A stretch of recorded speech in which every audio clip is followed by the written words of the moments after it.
Oh, you mean Bob? What was that? Bob. Like Bob Dylan. Oh, you mean Bob? Yes, Bob. Wait, what is that from? Well, it's a good movie. I should know. Meg Ryan's in it. Oh, is it French Kiss? That's the one. She's like, oh, my ass is twitching. All you do is sit around and smoke cigarettes and talk about your ass is twitching. You make my ass twitch. Jason, you and I know movies better than almost anybody I know. We didn't plan that, guys. Good morning. Good afternoon. Good evening. I mean, I sound like the Truman Show now. Good afternoon, good evening, and good night. That's right. Okay, we're going to roll the intro. And then, Jason, we got a pretty cool topic to talk about today. Yes, we do. Be right back. Well, hello there. This is your realtor and lending team, Jason and Katie. We work in Metro Phoenix, Prescott. Actually, we can work all over Arizona. We do cool things like hold our fingers up and count stuff. We also do things like point and hold our hands in positions where it looks like we're talking about something really important. But the thing we do best is laugh. Oh, and we support you too. So thanks for joining us. We love your socks. I don't know what to do with my hands right now. I don't know what to do with my hands. Here, let me set these down. All right. I've got Sasquatch here with me, sitting on his perch. Ah, yes. We're going to talk about him later, too. Yes. Hey, Jason.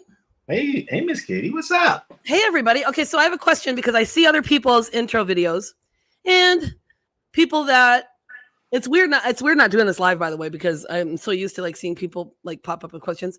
But so some of them are a lot more professional, I would say. Like, they look kind of fancy. What do you guys think? Should we change it up? Should I make it more professional? Because I kind of dig it. I like ours. I think it's funny. I think it's us. Yeah. So here's your question. Should we keep it funny and light like us, or should we make it serious and heavy, which is not like us? What do you guys think? I'm going to put that question up there. Okay, here we go. Oh my God, this is a really interesting thing so far. I can't even do it because it's up here too far. Should we change the intro? Boy, that just happened. I'm just going to put intro because it's going to take me too long to do this. All right. Should we change the intro? Should we? So Jason said, I'm not going to say the other ones are boring. They're nice and they're professional and they're awesome. Whatever. But I'm like, yawn. No offense to my colleagues. Are they as truly captivating as? No. And their podcasts aren't the same. No. We're different. Like, listen, no. I'm in my pajamas this morning, Jason. You know what? So I've got my nice little polo on here, but I am wearing gym shorts on the bottom. So see, business on the top and party on the bottom. That's how we roll around here. Okay, so today we have an interesting topic because I think it was Jennifer Taylor, correct? Correct. I texted it to you. So Jennifer Taylor, we're going to give you a shout out tonight. I screenshot this because it was on our last podcast. Yes. Okay.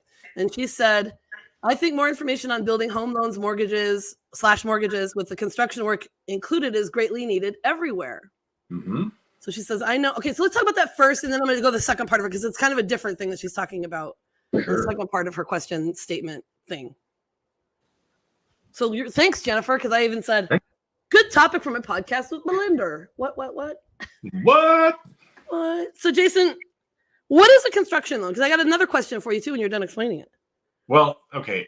I'll tell you what. I'm going to answer this two different ways. So you get a bonus. You don't get just one. You get two. A traditional construction loan, is basically where you want to build your entire home from scratch. You want to design it. You want to lay out the rooms where you want, right? Somebody's got their secret architect mind going, like, this is my perfect house. So there's a way to do that. Okay, so quick question on that.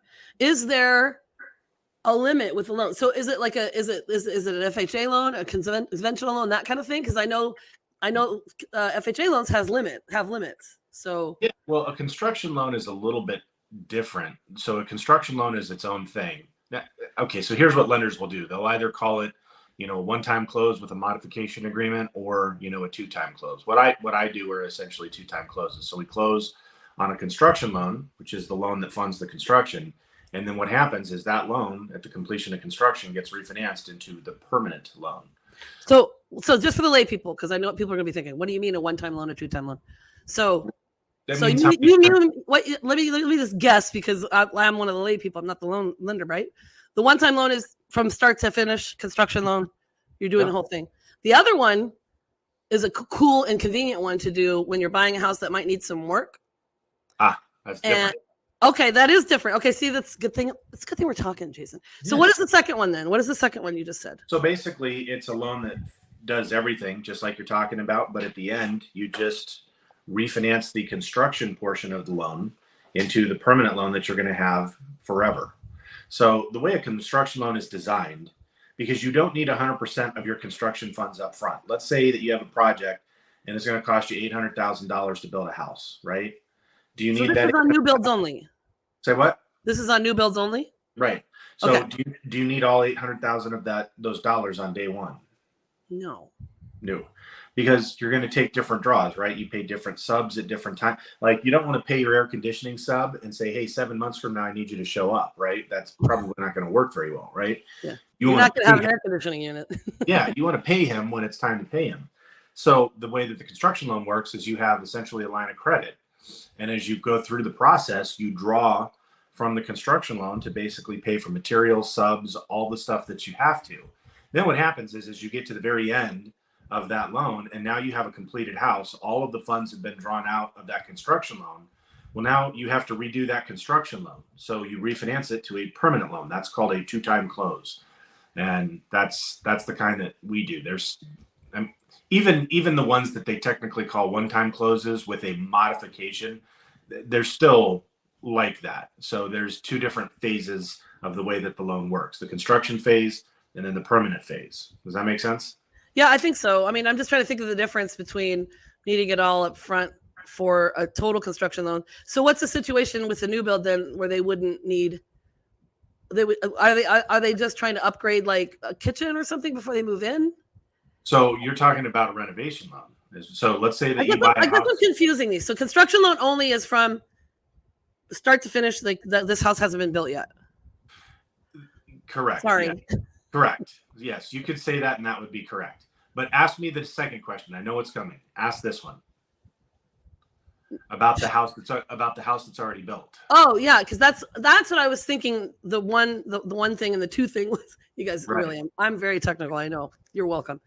So this is what I'm thinking of, because I know there are people who want to buy a house, and maybe they're qualified for $500,000.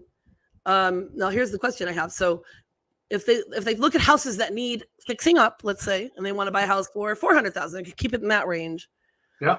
Can they use $100,000 of that as a construction loan to fix that house up? Yes. And here's what we call those. Here's the technical term. Ready? Everybody? You ready? Here we go.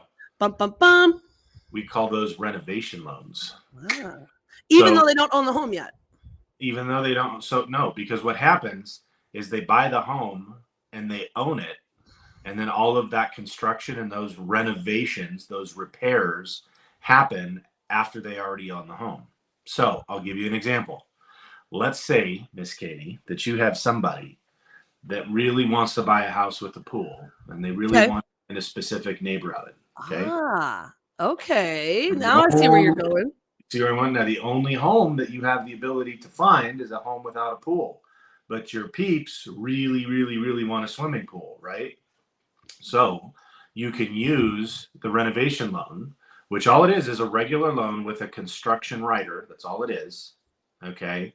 You can acquire that house. So let's say that you buy it for $400,000. We'll use your example. Okay. Let's say that the pool is $100,000. Pool and landscaping in the backyard, right? Mm-hmm. And let's say that it would appraise for $500,000, because I want to make this really, really. Because that's what I was going to ask you. Like, is that possible if it's only going to appraise at $400,000? So we'll get to that in a second. But let's say that it appraises for the $500,000, and all you want to do is put down 5%. Okay. You can do that. So here's what happens: you put down 5% of the acquisition plus the renovation. So $500,000, 5% of that is $25,000, right? So your loan amount is $475,000. You borrowed the $400 for the acquisition of the house, and you borrowed $75,000 for the pool. You put 25 down. So you're putting down, or 5% down. You're putting down your down payment of the sum, which is right. the two pieces of both the acquisition, the finished product. Construction. Yes. Yeah. Okay. So now, does that happen? Because I mean, as a house is in my head, a house is not going to appraise for $100,000 more just by putting a pool and landscaping. So sometimes they don't. So let's think about this, right? Yes. Let's say that you were going to buy that house at 400, or let's say that your budget was a $500,000 house. Right. You were going to put down 15%. Let's just say that, okay? So $425,000 was what it is that you were going to borrow. You were going to put down $75,000. Okay? So then let's say that you find a house that's not $500,000. Let's say you find a house that is $400,000. It's a little under your budget, but you want to put a pool in, okay? Mm-hmm. And that pool is, basically $50,000. Right, exactly. So you go through the process and you do that, and your appraisal on it comes back at 450. Okay, so your appraisal is less. All right. So here's what happens: you're going to use that $450,000 for your down payment. Instead of putting 20% down, you could put as little as 5% down. Okay, which 5% down on $450,000 would basically be what, 22,500? You with me? I'm a math whiz. So here's what it means. All it means is that you still are, so your loan amount would be $427,500. So you were planning on a loan amount of $420,000 before.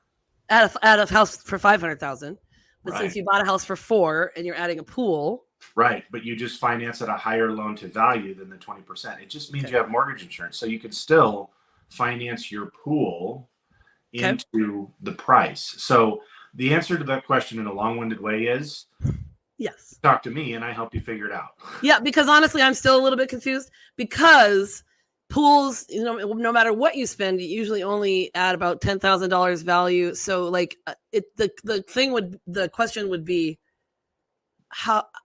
what happens if it doesn't appraise? So say the same scenario. So I'm sorry if this is like, I think it's good information though. So it's $400,000 and you want to put a $50,000 pool in and it appraises for $425,000. What happens then? You put down your down payment based on a value of $425,000. It means you're going to have to come to the closing table with $25,000 more dollars. Well, either that or you're going to have a higher loan to value depending on how much you were originally going to put down. Here's your question. Here's what you're really asking. Okay. Let's say I was ever going to put down 5%. That's all I was ever going to put down.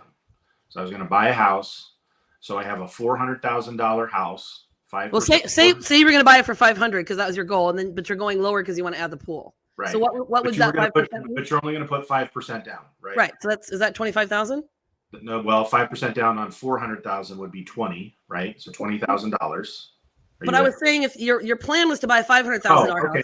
That's fine. Yeah, then you were planning on putting $25,000 down. Okay, right? so then if you're buying $400,000, then it takes that less. Right. So 425,000, and you're saying you buy it for 400 and appraises for 425, and you're putting 50,000 in for the pool.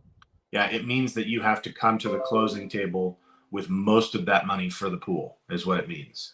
So if it doesn't appraise, that's where you're going to run into problems. So if you're a high loan to value borrower, a very high loan to value borrower, and it doesn't appraise, it's probably not going to work. That's what you need to know in a nutshell. So that's good. That's very good to know, because it's a good thing to utilize, but it's something to know that you have to have some of those funds just in case. So it's a real high risk. Yes. Because then you would end up. Now here's my question then. So say that happened. I think you got to put your do not disturb on because it keeps dinging. Yeah, that's the computer in the background. Here's what my question is. So say you did that and you were going to do this loan and everything, because obviously you're not starting the pool yet before you close on the house. Right. So it doesn't appraise. It appraises for $425,000. Say you're in a contract for $4 million. That's cool. I mean, whatever that is, but let's just say whatever you agree on $425,000. So then they don't have to get that construction loan and put that pool in. Then nope, they don't. So that's kind of cool. So then they might really like the house, and then they'll say, No, can they come back later and do a construction loan and put that pool in? They wouldn't do a construction refinance loan. Sorry. They could. Yeah, you betcha. Property values go up all the time. You can access that equity. You can do it through a renovation loan. You can do it through some other types of financing. So yeah, you bet. There's always options. Okay, cool. Then I think, let's see.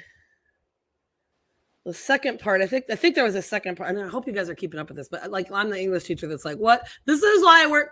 This is why I work with Jason, because I'm the agent that's like, I don't know, but I know a guy that does. He's going to help you better than anybody. Where did that text go? Can't find it. Oh, here we go. All right. So she said, I know I keep running into that as I'm looking for a new house. I'll have to take out one type of mortgage, then do a construction, and then refinance with the VA loan because the houses as is do not meet the VA's minimum guidelines. Do you understand what she's saying there? Like, can you explain that? Yeah, so a loan like a VA loan has minimum requirements for the property. In other words, it has to be in a certain condition. The VA will not guarantee a loan for a veteran that they don't feel like they can live in. An example is peeling paint. If you buy a house and the paint is peeling off of it, such a weird thing for them to be sticklers about. Well, here's the interesting thing about it. It's a weird thing in this climate, right? Because it's a relatively dry climate. But go to a place like Louisiana or Texas, East Texas, where it's really wet. And Jennifer used to live in Pennsylvania, so this would be an issue there too. So I mean, imagine a house that you have peeling paint. So you have exposed raw wood to the elements, right? Like that's kind of a bigger deal other places than here. You know what I mean? Yeah. And so the VA requires that those things basically be fixed. You have to be able to have a stove. The veteran has to be able to cook a meal, Like it has to be work with. So people always ask that too, and we can talk about this later because this is a good topic. Because the VA requirements and FHA alike, they have to come with functioning appliances. That doesn't mean all appliances, but it means water heater, stove. Yeah. If it has a built-in microwave, that has to be working, that kind of thing. So Jennifer, so can a VA person get a construction loan? I think that is her question, because she's saying they'd have to do two different ones and then she'd have to refinance as a VA later. Yeah, so VA does have some type of a renovation loan. They're very, very rare, very frequent. What we would generally do on those is we would do a regular renovation loan. Let me give you an example of one that is actually pretty powerful, that takes away a lot of the issue with the appraisal piece. And that's FHA. So FHA, their renovation loan is different. So the way that they do it is they will guarantee a loan amount that's, get ready, here's math. It's 110% of the per completed value. Okay, so here's what it means. Now, FHA won't finance a pool, but let's say that you find a house that you absolutely love, except the kitchen just blows. Disgusting. Okay, blows. You're gonna buy this house for say $300,000, and you want to do a $50,000 kitchen remodel. You want to go crazy on this deal, right? So your total acquisition cost is $350,000 at that point. Let's just say that thing only appraises for $325,000. Okay. Here's what that means. 325 times 1.1. That's all it is. Okay. Your maximum loan amount would be $357,500. That means even though it did not appraise to have all of that stuff, FHA will cover all of that. Every bit of it. Fabulous. Next week, I think we need to talk about FHA loans, because I know some things have changed, and I know as far as refinancing go, they don't really care what it appraises for. So this is like a really cool thing. Jason, that was like amazing info. And I want to tell you, Jennifer, because this is going to come out tonight. So hi, it's evening. Hi, everybody.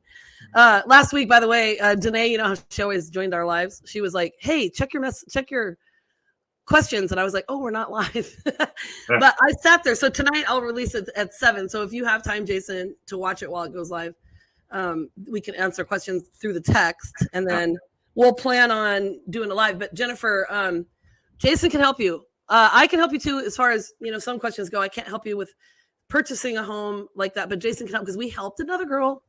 We did. And we're not going to reveal it till later, until she tells us we can. But she was moving to Indiana or Illinois. I don't remember. One of the I states, not Idaho.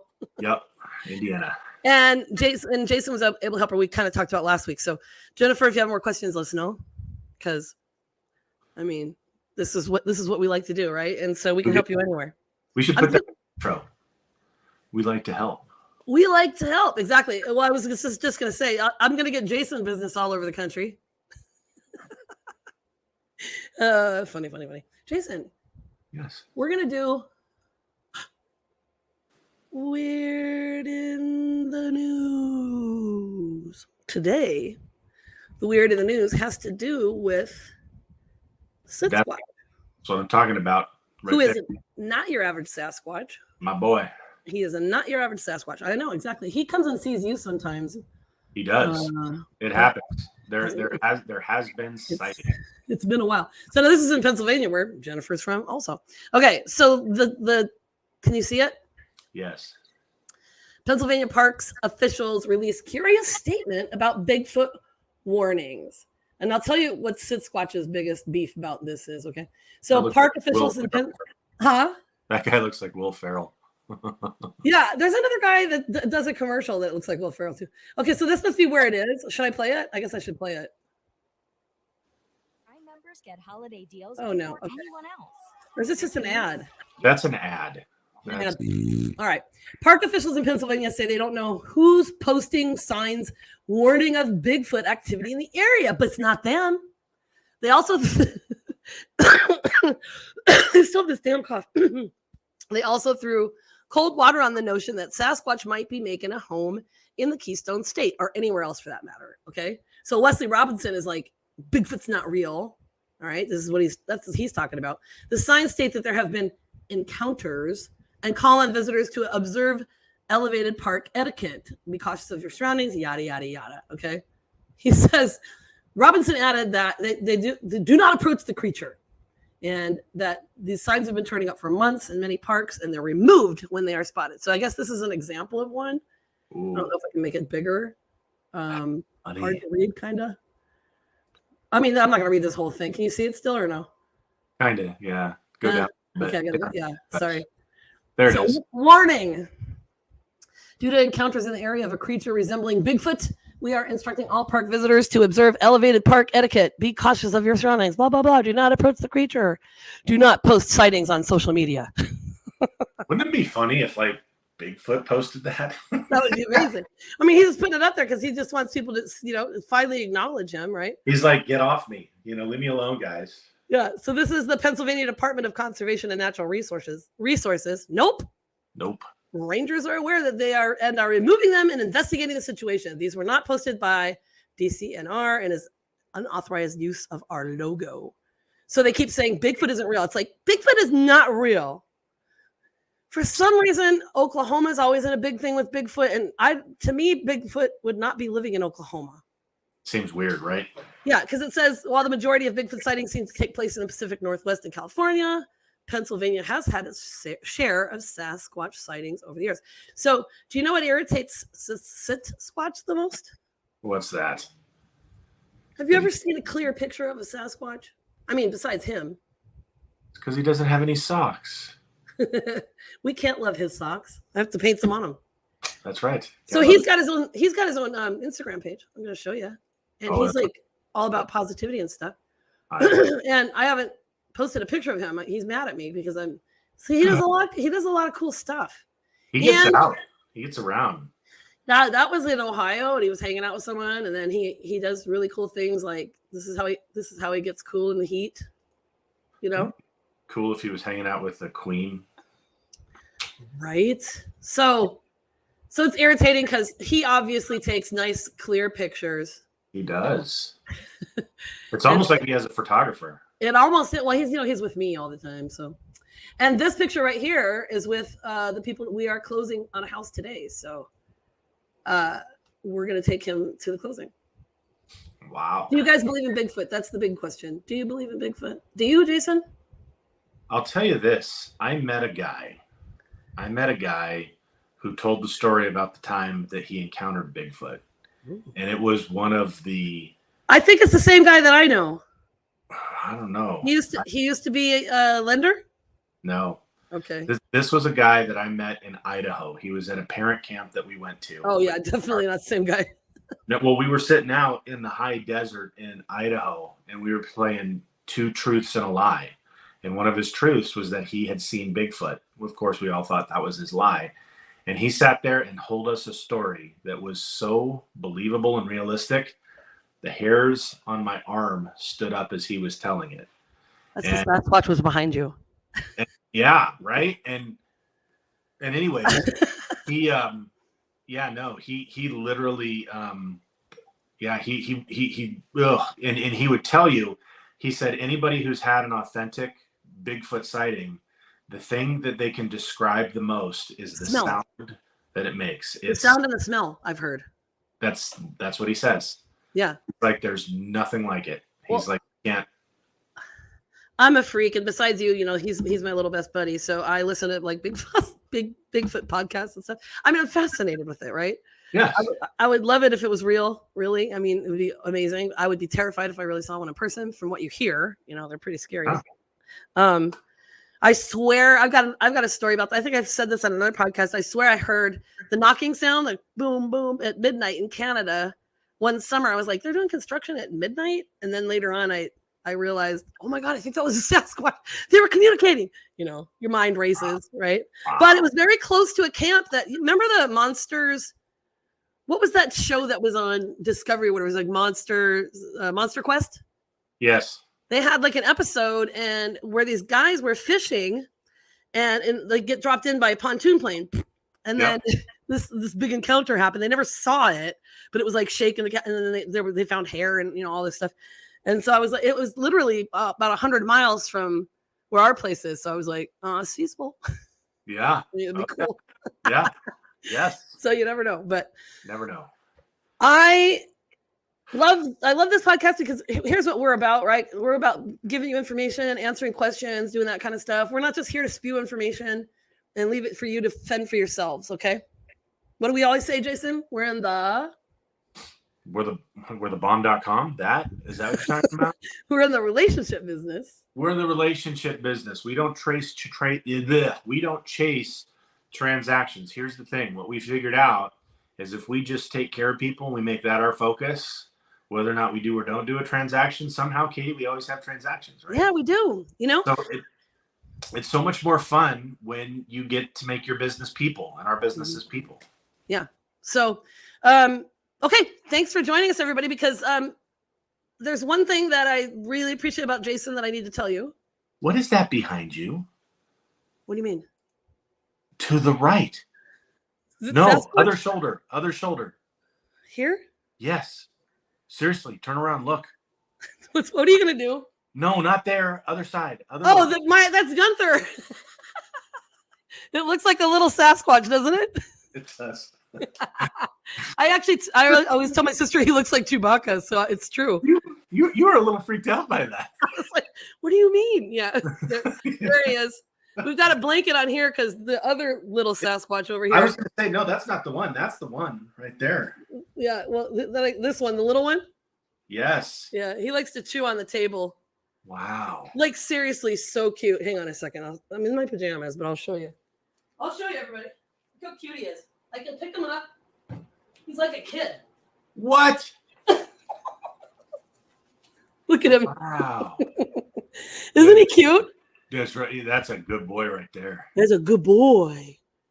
That's a good boy. Look at him. He just sits here like a kid. There we go. That's it right there. That's what we needed. Exactly. All right. I already spilled it, but Jason, you know this. I know this about you. I love your socks, friend. Although not wearing them right now. Me either. And pajamas. So there you go. There you go. That's it. Okay, we will next week might be not our live week. Is it our live week? We want to do the last Wednesday of the month. No, it's not next week. I think it's the week after. Let's see for sure. It's the week after. It's the last one before Halloween. Halloween. This is Halloween. Okay. Bye everybody. Have a great day. See you later. Evening, whatever.